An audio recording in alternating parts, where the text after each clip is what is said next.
And I'm Damaris. And today we're fusing Puerto Rican and Philippine cultures into this American dish for Thanksgiving. We created one dish based on our cultures, Puerto Rico and Philippines, and you guys can check it out right now. Let's get started.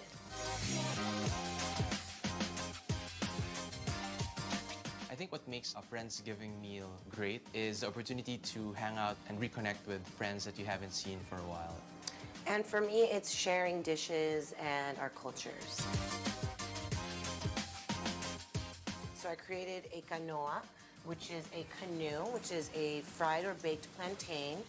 Typically, we put a ground meat on it, but what I created was a sofrito meatball, turkey meatball, with turkey ground beef, and we're gonna top it with the sauce. Which has onions, garlic, and Worcestershire sauce.